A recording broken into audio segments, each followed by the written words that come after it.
puso't damdamin.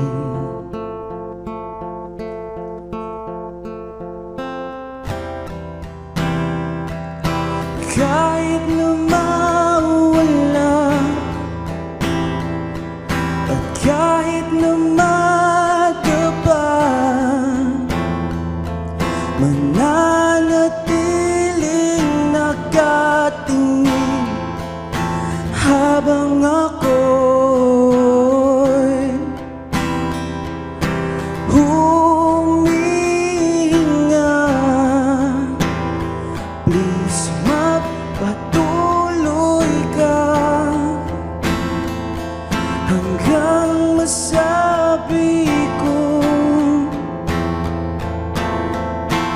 ako'y nandito pa.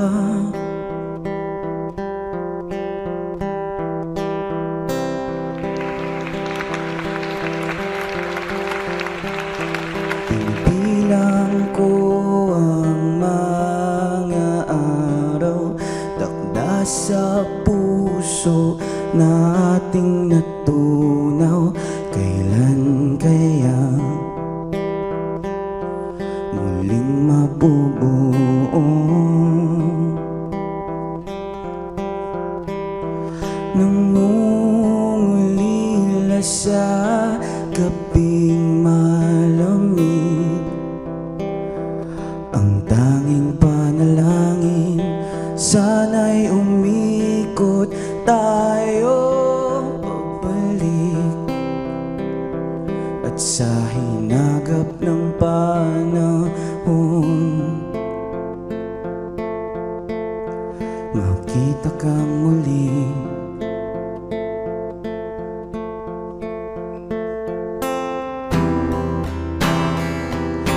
Kahit na mawala at kahit na madapa,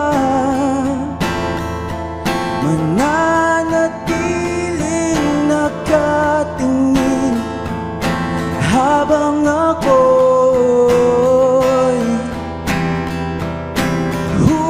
huminga. Please magpatuloy ka hanggang masabi ko ako'y nandito pa.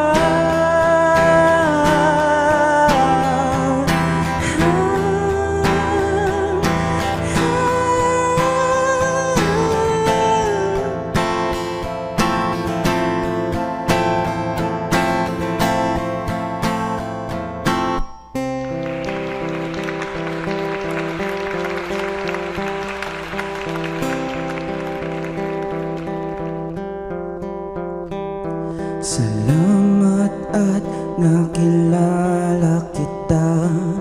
Salamat at pinagkatiwalaan mo ako sa lahat. Kung ito na ang muling paalam, nais ko lang na iyong malaman na mahal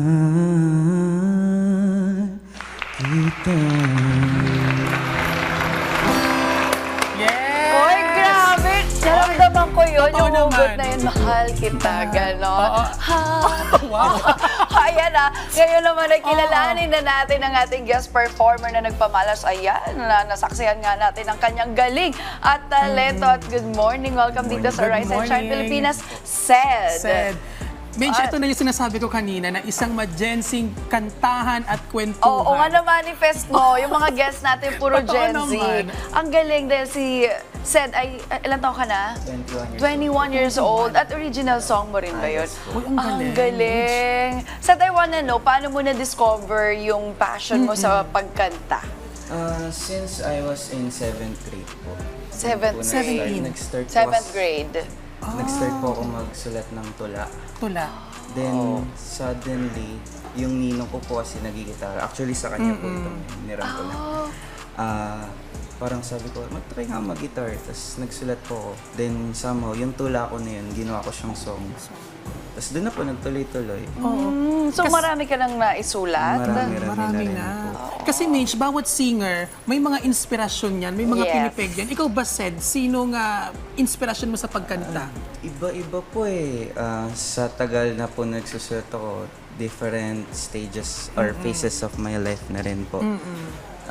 Siguro yung mga love, ganyan, sa personal. And yung iba po, yung mga ibang kakilala ko, story nila. Then, So may hugot talaga, Mitch, yung kanyang mga kanta, no? Dapat galing sa puso para maramdaman din ng ating mga viewers. Alright, para sa ating mga viewers, saka ba nila pwedeng i-follow para maging updated sila sa mga shows mo? For sure, nag-upload ka na rin ng iyong mga contents, music contents. yes po, sa social medias ko po, ang search nyo lang po is Said Music PH. And yun lang po yung pinaka sa SOCMED. And may mga shows po kami na upcoming shows. And ito po yun, yung sa Go ahead. FET Marikina and Avant La Musique, presented by Big Time Tador Productions. Performances by Ojavolt, Sed, Corbus Mind, District Project, Sandbox PH, Lotus Project, and Jeepney Joyride. June 28 po yan. Oy, 5 June PM. 28, abangan natin yan. Sa Ed Studio Cafe.